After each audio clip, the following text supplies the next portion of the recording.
Assalamu alaikum wa rahmatullahi wa barakatuh. My name is Waleed, and Alhamdulillah, this is my story.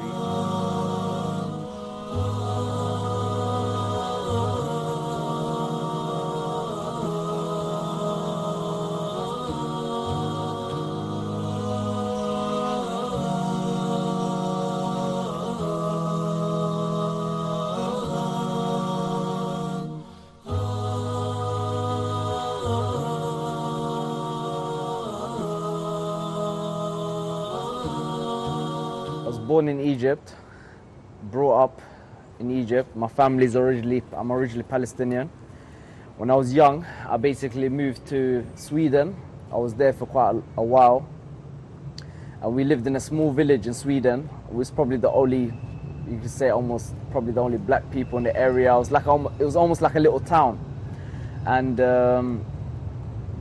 being the only people in Sweden, you know, my mom was a bit concerned about, you know, upbringing in terms of the deen and, you know, being religious and stuff.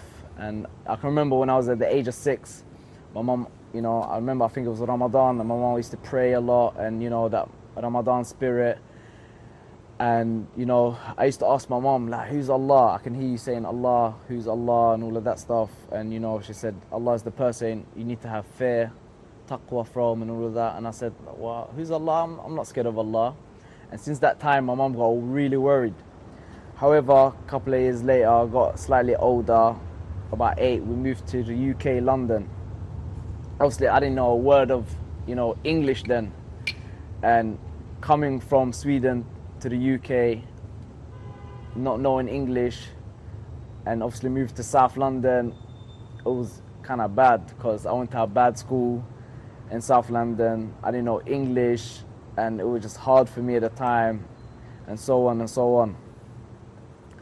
And I remember the area I lived in was quite bad, and it was like one time I was walking home from school, and someone threw a stone at me, and I can remember turning around and looking at the person, and, you know, they're saying, what, like starting fights for no reason. That's the kind of area I used to live in, and I can remember that was somewhere in Camberwell, yeah. However, my family decided to move to North London. I grew up most of my life in North London, and then I was in year 9. When I was in year 9, that's when I really got into the dancing now. I started doing, you know, talent show in year 9, got into it more, and basically that's how my life kind of started from there. So I done my first little talent show when I was in year 9, got kind of popular, got into it, and then as I got older, I went into school now. I mean, not school, sorry, college. And at college, I really got popular. People used to know me as, you know, dancing and stuff, and I kind of like got into it.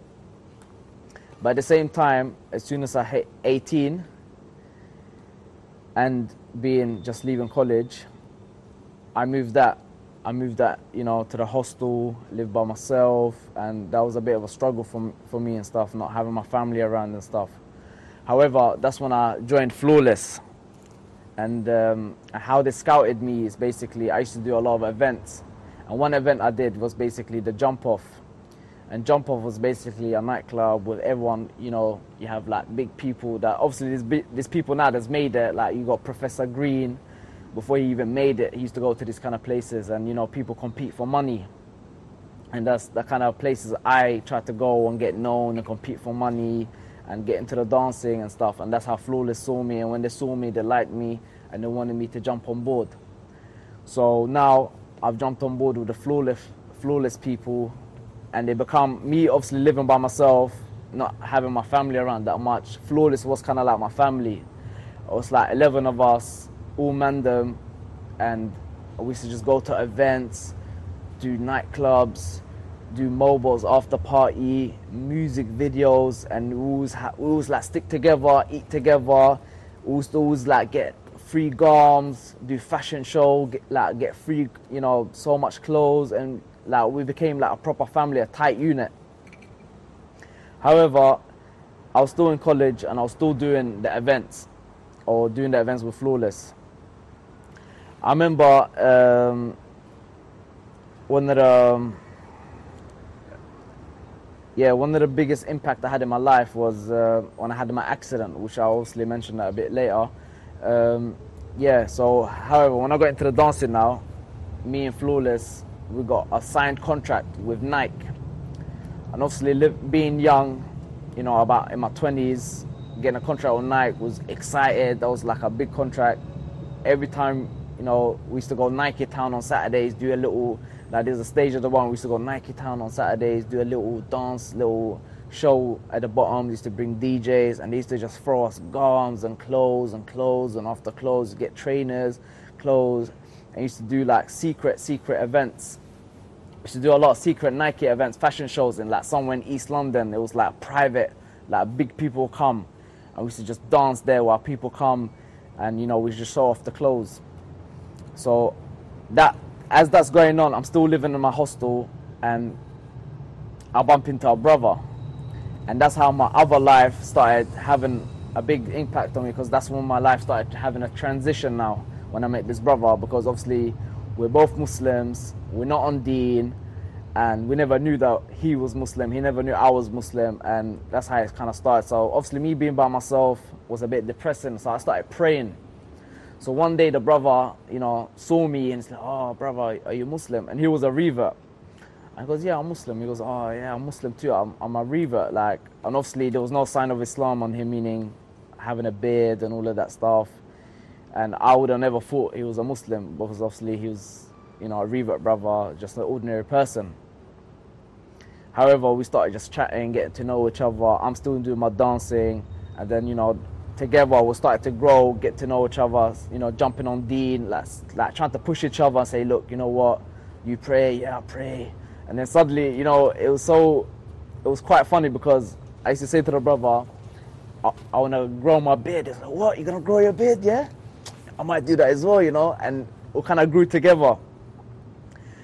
So while that's happening, I'm about to leave college now, and I remember we done the last like end of year talent show. When I did the talent show, it was big hype. Obviously, everyone knew I was a dancer, and I brought some of the Flawless boys to the talent show, and we was the last people to perform. And obviously, everyone had performed, and now it was us, Flawless, so we obviously took over the stage, and we started basically dancing, and I remember the big thing that made me kind of like contemplate about my life was that I used to have this specific move that I used to do, because obviously I used to be one of the people that used to do the flips in Flawless. We all done gymnastics, but I was one of the people who used to be the flippers. Not everyone could do backflips, but I was one of them. There was about 3 of us. However, I used to put a t-shirt over my head and do a flip and not see where I'm going, but obviously land on my feet, because obviously we was kind of like experts. But that day, I didn't land on my feet. I landed straight on my head, and all I can hear the crowd going, "Ooh!" Obviously, when you're there in front of everyone, you don't want to embarrass yourself, so I just quickly jumped off the floor. But after the show, people used to say, "Bro, like, the way you was on the floor, I thought you died. Like, the way you hit that ground." Obviously, me being myself, you can't see what you're doing yourself, but you're basically, you're in that mode, you're trying to get off the ground, not trying to look like a fool, and you're trying to style it out. Alhamdulillah, so that used to just, you know, bother me. So I used to contemplate a lot about that, and people, you know, they were worried for me. So that happened, had the accident. I was by myself, you know, in a hostel, and I'm still trying to strive. And I used to think to myself, like, look, what happens if someone asks me, like, Waleed, like, what happened to Waleed? He was, you know, cool guy, you know, but yeah, Waleed was cool, but he died dancing, you know, he broke his neck. Like, that used to bother me a lot. After I had the accident, that used to bother me. Like, imagine the last thing I did, I died on stage dancing in front of all those people. Like, obviously I wasn't religious at the time, but that used to bother me, that I didn't want to like be known for that, dying. And you know, these things happen. A lot of people that have passionate for whatever, you know, singing, rapping, whatever, wrestling, and imagine dying in that work field. Like, I didn't want to be part of that. So that affected me a lot. However, so back to the hostel life now. I remember, obviously, me and this brother were growing, and it was growing on deen, and we said, yeah, you know what? Let's push this deen a bit harder. Let's go to the mosque for Fajr. So we were thinking like, yeah, we're early, we're going to the Fajr Salah, we're there, rolling all the way there early, put our attar on, everything. And when we got to the mosque, we see the caretaker, you know, just locking up the mosque, and we're thinking we're bare early, and it's like, no, you lot are late. And it just pushed us harder to get on Deen. So now I'm in two lifestyles, a bit confused. I'm enjoying myself getting on Deen. At the same time, I got my flawless family that I enjoyed, you know, being around, because obviously that's all I knew at the time. But slowly but surely I realized, you know, this is not the way, man. Like, I can't be, like, how long can I be dancing for? Like, and obviously as I got more on Deen, like, I started like getting a bit worried. However, I started jumping on Deen now, and I got my salah serious. I started praying hard and all of that stuff, even to the point that even though when I used to go to dancing rehearsals, I used to just nip out quickly after I've done a move, danced, whatever. I say to the guy, I'll be back in a minute. I used to go somewhere in a corner, throw my jacket on the floor, still pray. That's how like on it I was. Then I go back dancing again. Dance, then go back, pray, dance. Like, it was like I was confused and stuff. But one of the things that made me like put my foot down and think, you know what, enough is enough, is one time the brother I was with, obviously, he was chatting, you know, on the internet, chatting to, you know, to sisters and stuff, and obviously at that time it wasn't good. And I advised him, look, akhi, you know, you shouldn't be chatting to sisters, and it's not good, you know. And he turned around and said, but you're trying to give me advice, but you dance, bro. Like, from that day, it hurt. It's true, it hurt me so much that day I called my manager, my dancing manager. I said, look, I'm not dancing no more. Just to prove a point that obviously me giving nasiha or advice, I need to obviously quit what I'm doing and practice what I preach, kind of thing. And I went, called my manager, and I dropped all my clothes back to them. I said, look, I'm not dancing no more, I'm done. And then I went back to the brother and said, look, I'm not even dancing no more. So, and since that time, alhamdulillah, I haven't gone back, and that's basically it. And alhamdulillah, I'm still rolling with the brother till today, and we both striving hard. Since I've been on Deen, alhamdulillah, it's not been a time that Allah subhanahu wa ta'ala hasn't answered my dua. Every time I'm down or I need Allah, Allah has aided me in every single way. Brothers that know me personally know how blessed I am.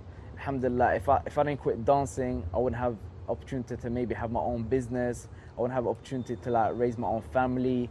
I would have been lost, no time, just still like dancing itself is like a hustle.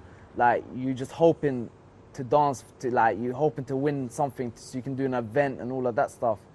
Alhamdulillah, like, Islam has made me realize, like, it's not even about being confused or being raised like an animal. Like, you got a purpose, and that purpose is to, you know, you feel content, because even the fact that being Muslim and having Iman itself, like, I can't even explain Iman itself and having Iman. Like, a person will have to enter Islam to know that feeling, and it's just an amazing feeling. And alhamdulillah, Allah safeguarded me from any like munkar, anything bad, and you know, any situation I've been in, Allah's taken me out of that situation, and for me that's like the best thing. And I feel like I got a better relationship with my own personal family. I know how to deal with people, I know how to conduct myself, I know how to speak, I know how to, like, you know, have etiquettes, being around people. Islam has taught me this stuff. Even looking at the way the Prophet Muhammad ﷺ used to live his life, and you know, being like him. Like, how would I learn all of this stuff if it wasn't for Islam? Alhamdulillah, and all praise to Allah for this. Alhamdulillah, the advice I will give others, or especially advise myself first, is look at the way the Prophet Muhammad ﷺ lived his life. Look, Allah subhanahu wa ta'ala, he chooses certain months where he favors, and he chooses certain days in a year that he favors. For an example, like Laylatul Qadr, Yawm al-Arafah. So at that same time, he chooses certain people that he favors. And if you're Muslim and you know that you're upon the haqq, strive to get closer to Allah, because look at the Prophet Muhammad when he was, you know, met by the angel Jibreel. Angel Jibreel didn't come to him and say, excuse me, Prophet, I'm an angel, I'm going to be coming forward and back and introducing myself. He came with him with firmness, he shook him, he said, look, read, seek knowledge, and this way it comes to show that the deen came in a firm way, that this is not a joke. This deen came in a firm way that this religion is not a joke. Look at it, look at the way the Quraysh, the tribes, wanted to kill the Prophet because he was spreading the truth. And you know, people wanted to destroy him. Why? Because so we can live upon La ilaha illallah today. And look, we have a simple life. There's so much going on for us now. Like everyone knows about Islam, and you know, you don't even have to have a compromise your deen or your beard or anything. Even if you go to workplaces, you can pray. So why would there be a reason for you not to be on deen? Do you understand? If you have it easy, you just woke up in a family that's Muslim, why wouldn't it be easy? Like, it's easy, alhamdulillah. You got that ni'mah. So Allah chose you and me, alhamdulillah, to be Muslim. So take the opportunity to get closer to Allah and thank Him. And as for maybe non-Muslims, take the opportunity to look into Islam. You might hear negative things, but at the end of the day, you don't know. It's all propaganda till you know the truth yourself. And look into it and read, and obviously read the characteristics of the Prophet ﷺ, and look at the truth about Islam. And inshallah, if you seek the truth, Allah will allow you to see the truth. And inshallah, we pray that Allah subhanahu wa ta'ala guides us and makes us steadfast on the truth. And also the one thing I wanted to mention, look at the companions after they came to the deen. Look at Umar ibn Khattab for an example. He was so much on deen that when the shaitan used to see him, he used to take the other way. He used to walk the other way. And this is the kind of people we want to be like. We don't want to be like dancers. We don't want to be like singers. Like, leave all of this stuff. Like, alhamdulillah, Allah has guided me. And obviously this is by the will of Allah. And, you know, but at the same time, Allah guides who He wills. But we have to seek for guidance. We have to ask Allah to make us on the, you know, the right path. And the same way as, you know, someone that is, you know, seeking the truth outside Islam, and he wants to know what is the truth. You know, you have to ask your Lord or ask your Creator or whoever you believe in to guide you, to show you the truth, and surely Allah will give it to you. And that's it, inshallah. I want to say Jazakallahu khairan to Roadside to Islam. Assalamu alaikum wa rahmatullahi wa barakatuh.